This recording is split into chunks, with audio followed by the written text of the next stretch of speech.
2022 dinyatakan onsela, di mana perkara ini adalah yang pertama terkait dengan suap dengan tersangka sebanyak 9 orang. Kemudian kami kembangkan ada pasal 21 yaitu menghalangi penyidikan dan penuntutan. Tersangkanya ada 4 orang. Dan yang ketiga, kami kembangkan lagi untuk tindak pidana pencucian uang dengan tersangka 3 orang.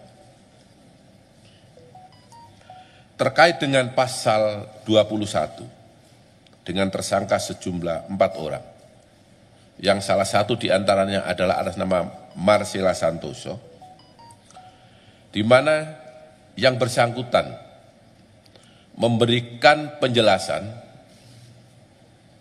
secara sukarela bahwa dirinya pernah terlibat dalam pembuatan beberapa konten negatif dengan pihak ketiga, yaitu dengan tersangka Tian Baktiar selaku Direktur JEK TV dan dengan M. Adian Muzaki yang menggerakkan 150 buzzer. Tujuan daripada menggerakkan buzzer dan direktur JEK TV adalah untuk mempengaruhi, untuk menggiring opini publik bahwa tujuan pokok mereka adalah untuk menggagalkan penuntutan dan penyidikan. Di samping memang ada beberapa alat bukti yang telah dihilangkan untuk menghalang-halangi penyidikan, termasuk melakukan penyerangan secara pribadi terhadap institusi kejaksaan, terhadap kinerja Kejaksaan Republik Indonesia, bahkan terhadap pimpinan kejaksaan, yang seolah-olah bahwa apa yang dilakukan oleh penyidik, yang dilakukan oleh pimpinan di kejaksaan adalah tidak benar, dan seolah-olah apa yang dilakukan itu adalah kriminalisasi terhadap yang bersangkutan.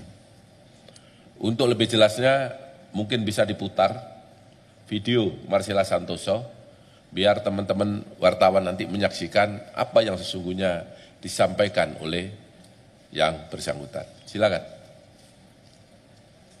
Selamat malam Bapak-Bapak, saya Marcella Santoso. Terima kasih saya diberikan kesempatan untuk membuat video ini. Saya ingin menyampaikan dari hati saya yang paling dalam terkait dengan perkara pasal 21, kasus timah, kasus CPO, dan kasus gula, bahwa saya menyadari di dalam proses penanganan perkara ini terdapat postingan yang sebenarnya sama sekali tidak terkait dengan perkara yang ditangani.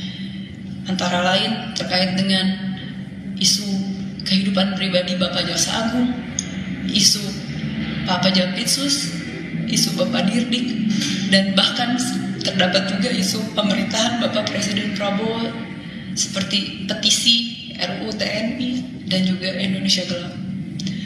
Bahwa saya sangat menyesali dan sangat menyadari bahwa apapun dan bagaimanapun ceritanya, baik itu kelalaian saya tidak mengecek ulang isi konten, ataupun kelalaian dan luputnya saya mengecek dan meneliti kembali dan fokus terhadap apa yang disampaikan, saya menyadari bahwa konten-konten tersebut memberikan rasa sakit bagi pihak-pihak yang terkait dan terdampak. Untuk itu dari hati yang paling dalam saya sampaikan penyesalan, dan saya meminta maaf kepada bapak-bapak dan mungkin pihak lain yang terkait dan terdampak, bahwa saya sejujurnya tidak pernah merasa ada ketidaksukaan atau kebencian secara pribadi, baik dengan institusi, ataupun dengan pemerintahan, ataupun dengan personal. Karena di dalam chat saya dan sudah dimasukkan ke dalam PAP, salah satunya terdapat percakapan yang saya antara saya dan rekan saya sampaikan bahwa ada baiknya juga APH ini seperti Bapak Febri. Dan sebenarnya pendapat pribadi saya juga salut dengan warna penegakan hukum dan semangat penegakan hukum yang begitu tinggi di dalam institusi ini. Itulah pendapat pribadi saya, sehingga saya tidak pernah ada kebencian pribadi dengan institusi ini ataupun pemerintah.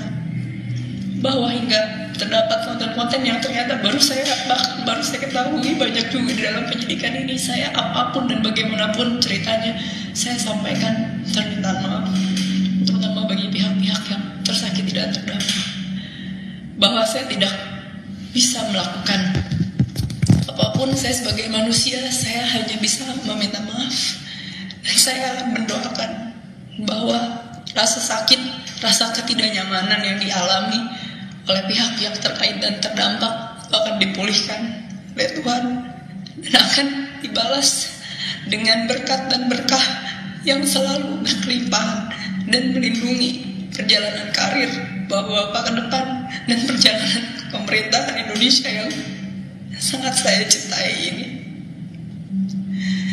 Semoga pintu maaf masih bisa terbuka setidaknya bagi saya, dan saya berdoa untuk yang terbaik ke depannya, Bapak-Bapak semua. Terima kasih.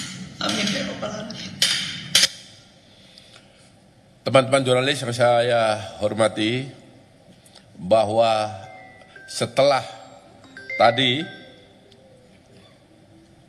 teman-teman menyaksikan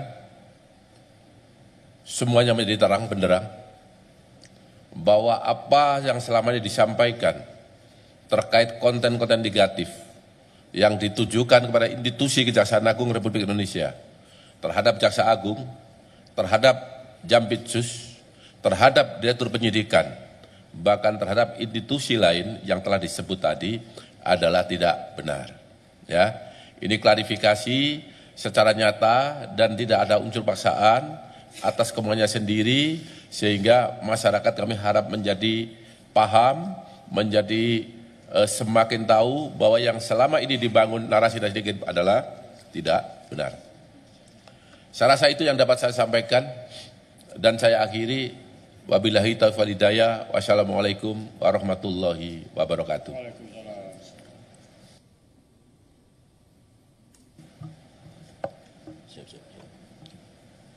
Baik, rekan-rekan media, yang pertama, karena yang bersangkutan menyampaikan dengan terbata-bata, saya lihat tadi kita hening, ya agak tegang saya lihat. Itu menandakan ada rasa empati juga dari rekan-rekan media. Ya. Yang kedua, bahwa penayangan ini adalah atas permintaan yang bersangkutan, ya, atas permintaan dan seizinnya, sehingga harus kami sampaikan. Mumpung kita preskon terkait dengan pengembalian kerugian keuangan negara, penyitaan uang ini, maka kesempatan ini kami gunakan karena ada juga kaitannya, ya. Yang ketiga, bahwa kalaupun demikian kami tetap tegar selama ini, ya. Kami tetap tegar, tetap kuat dan tetap semangat. Karena yang paling penting adalah bagaimana kami menunjukkan kinerja terbaik untuk melayani masyarakat. Itu poinnya, ya. Jadi sekali lagi terima kasih. Rekan-rekan media, kita buka sesi tanya jawab, kalau ada silakan, tidak usah banyak-banyak karena sudah lengkap. Ada dari kompas.com, kasih mic-nya, silakan Mbak. Yes, okay. Selamat siang Bapak-Bapak, saya Sela dari kompas.com. Pertanyaan saya ada dua Pak. Satu terkait dengan yang CPO Wilmar itu, tadi kan sebenarnya Pak Hari sempat menyebutkan kalau uang 11T ini akan digunakan untuk membangun kembali atau memperkokoh lah sawit di Indonesia, industrinya. Itu maksudnya nantinya setelah keputusan ini inkrah, apakah 11T ini akan dikemanakan uangnya? Apakah memang jadi keputusan negara atau memang sengaja dibuat untuk ini untuk mungkin kita membeli lahan sawit lagi atau membuat teknologi baru lagi seperti itu nanti akan seperti apa Pak? Karena kan di Kejagung sendiri ada Satgas PKH ya, apakah penyalurannya akan melalui sana atau prosesnya seperti apa? Kedua Pak, terkait dengan pernyataan dari si Marcella, ini kan tadi memang disebutkan fokusnya Kejagung adalah soal narasi negatif kepada Kejagung, tapi tadi Marcella sempat menyebutkan soal ada RUU TNI, RUU Indonesia Gelap, itu apakah maksudnya dia menunggangi momen itu atau justru dia yang membuat isu itu sebenarnya Pak? Itu kan berdua hal yang berbeda ya. Karena kan RUU TNI dan RUU demo-demo lain itu kan berasal dari suara masyarakat lah. Apakah memang dia juga yang membuatnya? Itu aja. Terima kasih Pak. Baik, silakan Pak Dirtut dulu, baru nanti Pak Dirdik. Terima kasih. Tadi kaitan dengan CPO ini, uang yang sudah disita ini mau dikemanakan? Apakah mau dipakai untuk kegiatan pembangunan tata kelola sawit yang sekarang dilakukan perbaikan, ataukah ini bagaimana? Jadi saya jelaskan ya, terkait uang penyitaan ini hubungannya dengan perkara tidak pidana. Maka uang ini nantinya akan dikemanakan adalah sesuai dengan putusan perkara pidana itu sendiri. Jadi simpel seperti itu. Nah, jadi tidak ada kaitannya dengan kegiatan Satgas PKH. Jadi ini pure lari atau murni penanganan perkara tidak pidana korupsi yang nantinya kemana uang larinya akan disesuaikan dengan atau dilaksanakan sesuai dengan putusan Mahkamah Agung setelah nanti diputus. Itu, terima kasih. Ya, artinya bahwa saya sampaikan tadi perlu ada perbaikan tata kelola di industri persawitan kita karena pengembalian kerugian keuangan negara ini menjadi salah satu contoh ya bahwa ada sesuatu yang missing di situ karena ada masalah ya itu. Bahwa nanti terkait putusannya seperti apa tentu akan dilaksanakan oleh jaksa selaku eksekutor. Baik, silakan Pak Dir. Terima kasih, pertanyaan yang bagus ya. Bahwa apa yang dilakukan oleh Marcella Santoso, apa yang telah diakui oleh Marcella Santoso sebagaimana tayangan yang kami barusan tayangkan adalah atas permintaan yang bersangkutan. Ya, yang bersangkutan memberikan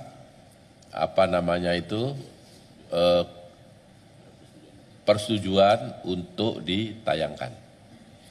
Kemudian terkait dengan yang telah dilakukan yaitu menyerang institusi Kejaksaan Republik Indonesia terkait dengan pelaksanaan penyidikan dan penuntutan, menyerang Jaksa Agung, menyerang Jampitsus, menyerang Direktur Penyidikan, bahkan para penyidik yang dianggap pekerjaannya tidak benar. Ya, itu adalah dengan maksud dan tujuan untuk menggagalkan penyidikan dan penuntutan, dengan maksud dan tujuan untuk membuat opini publik, membuat opini kepada majelis hakim bahwa apa yang dilakukan oleh penyidik kejaksaan itu adalah tidak benar. Itu starting pointnya. Dan itu telah kami temukan di dalam alat bukti BBE dan bukti yang lain. Fakta-fakta itu ada. Sehingga oleh penyidik ditanyakan apa maksud dan tujuan saudara dalam hal ini Marcella Santoso membuat seperti itu. Dan ini terbukti juga dengan pengakuan para saksi yang saat ini sudah ditingkatkan statusnya menjadi penyidik. Sebagai tersangka oleh penyidik. Siapa itu? Yaitu yang pertama tadi saya sebut ada Tian Baktiar, Jack TV. Bagaimana perannya? Teman-teman sudah mengekspos semua, sudah pernah mendengar semua. Yang kedua adalah M. Adian Muzaki yang membawai buzzer 150 orang yang untuk membenarkan konten-konten itu. Teman-teman sudah ekspos semua itu. Itu semua diakui. Makanya dia dengan sukarela membuat pernyataan dan minta untuk ditayangkan. Kemudian untuk institusi lain, kami tidak masuk ke wilayah itu, tetapi karena memang di BBE-nya ada, kami tanyakan, apa maksud dia membuat Indonesia gelap, konten-konten negatif, apa dengan kaitan RUU TNI, nah, ini kami tidak tahu ya, yang tahu yang bersangkutan. Tetapi karena ini ada di BBE, ya mau tidak mau tetap masuk di dalam pertanyaan penyidik, karena satu kesatuan dengan penyerangan terhadap institusi kejaksaan dan para pimpinan Kejaksaan Agung Republik Indonesia. Saya rasa cukup ya. Baik, saya kira jelas ya. Ada yang lain? Silakan.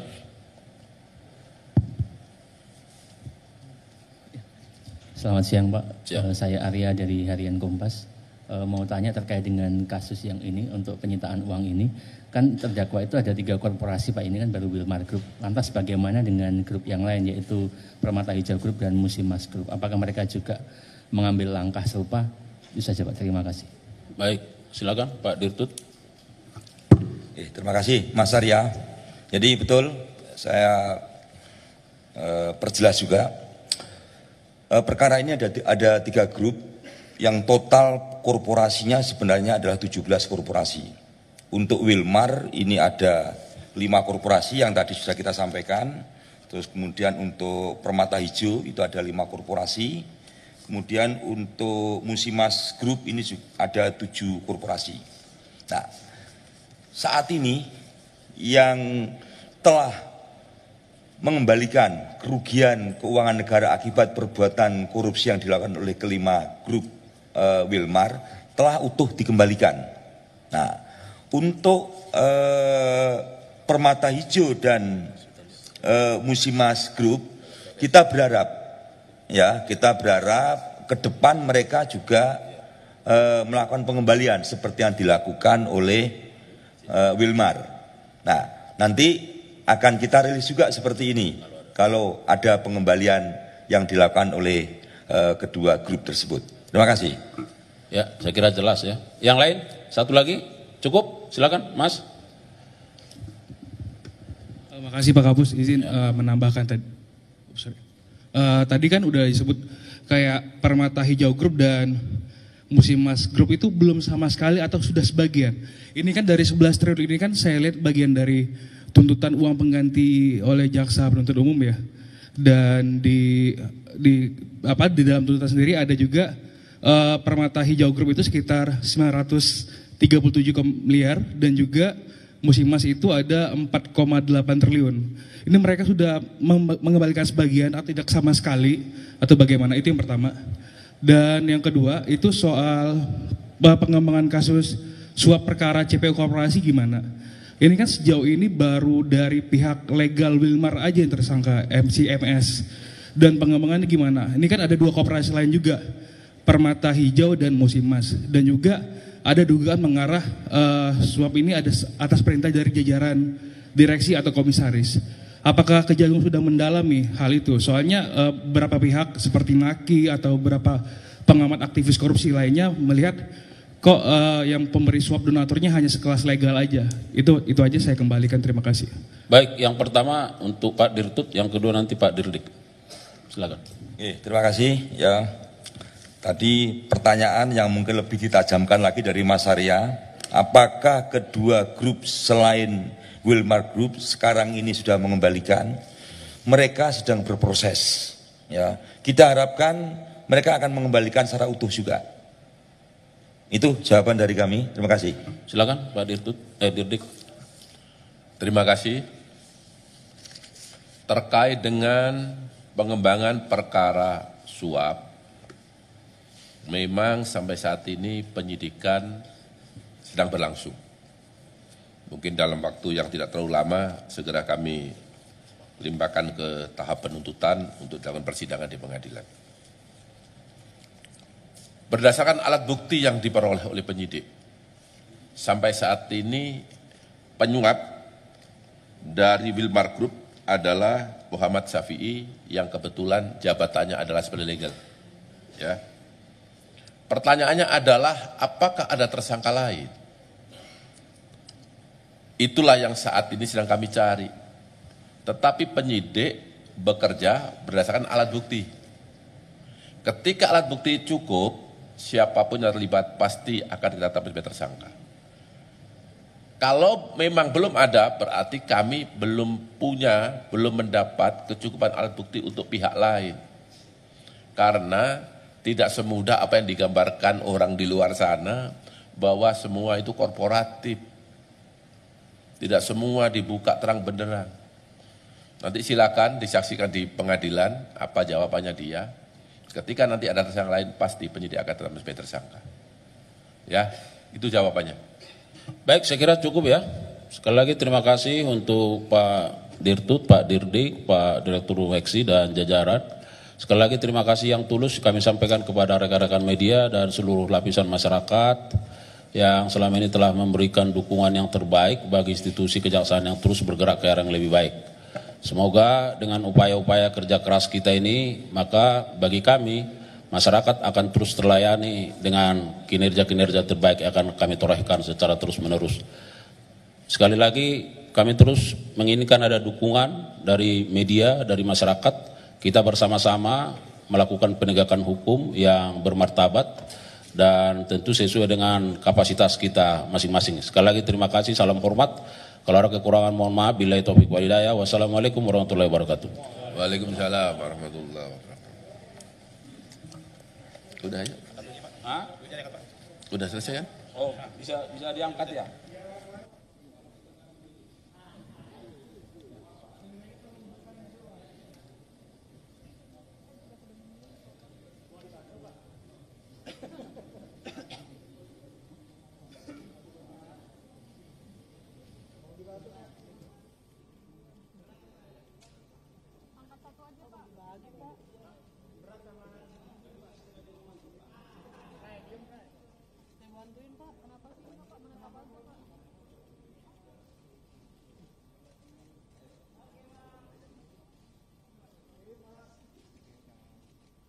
Tahan Pak, tahan duitnya.